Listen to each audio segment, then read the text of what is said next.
Petrol diesel വില വർധനയിൽ ഇടതുമുന്നണിയിലും CPM-ലും ആശയക്കുഴപ്പം. ചർച്ച നടത്തിയാകും തീരുമാനമെന്ന് MV ഗോവിന്ദൻ മാസ്റ്റർ CPM-ന്റെ സംസ്ഥാന സെക്രട്ടറി അറിയിക്കുന്നു. ബജറ്റിന്റെ ഗുണവും ദോഷവും നിയമസഭ ചർച്ച ചെയ്യുമെന്ന് CPI സംസ്ഥാന സെക്രട്ടറി കാനം രാജേന്ദ്രനും പറയുന്നു. അതേസമയം വിലവർധനവിനെതിരെ പ്രതിഷേധം കടുപ്പിക്കാനാണ് പ്രതിപക്ഷ തീരുമാനം. പെട്രോൾ ഡീസൽ വില വർധനയ്ക്കുള്ള ബജറ്റ് നിർദ്ദേശത്തിൽ മുന്നണിയിലും CPM-ലുമുള്ള ആശങ്കയും ആശയക്കുഴപ്പവും പ്രകടമാണ്. ഇത് സൂചിപ്പിക്കുന്നതാണ് തീരുമാനം പുനരാലോചിക്കാനുള്ള സാധ്യതയിലേക്ക് വിരൽ ചൂണ്ടുന്ന നേതാക്കളുടെ പ്രതികരണം. വർധനവിനെ ന്യായീകരിക്കുമ്പോഴും ചർച്ച ചെയ്ത് മാത്രമേ തീരുമാനമുണ്ടാകൂ എന്നാണ് CPM സംസ്ഥാന സെക്രട്ടറിയുടെ നിലപാട്. വിമർശനങ്ങളും ചർച്ചയൊക്കെ വരുന്നുണ്ട്. ആവശ്യമായ നിലപാട് സ്വീകരിക്കും. ചർച്ചയിൽ വരട്ടെ. നിങ്ങൾ പത്രത്തിൽ എഴുതിയാൽ നിങ്ങൾ ടിവിയിൽ പറഞ്ഞു എന്നുള്ളതുകൊണ്ട് മാത്രം നിലപാട് സ്വീകരിക്കാൻ പറ്റുമോ?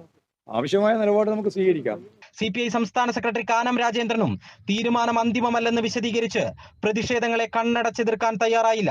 പാർട്ടിക്കുള്ളിലോ പുറത്ത് ജനങ്ങൾക്കിടയിലോ അല്ല ചർച്ച. അതിനാണ് തിരഞ്ഞെടുക്കപ്പെട്ട നിയമസഭയുള്ളത്. വില വർധനയിൽ പുനരാലോചനയുണ്ടായാലും മുഴുവൻ തുക കുറയ്ക്കാനും സാധ്യതയില്ല. അതേസമയം സർക്കാർ വിരുദ്ധ പ്രചരണത്തിന് വീണുകിട്ടിയ ആയുധം പരമാവധി പ്രയോജനപ്പെടുത്താനാണ് പ്രതിപക്ഷ തീരുമാനം. ജനങ്ങളെ ഇതുപോലെ കൊള്ളയടിക്കുന്ന ഒരു ബജറ്റ് കേരളത്തിന്റെ ചരിത്രത്തിൽ ഉണ്ടായിട്ടില്ല. തെരഞ്ഞെടുത്ത ജനങ്ങളോടുള്ള യുദ്ധപ്രഖ്യാപനമാണ് ഇന്നലെ ധനമന്ത്രി ബജറ്റിലൂടെ നടത്തിയിരിക്കുന്നത്.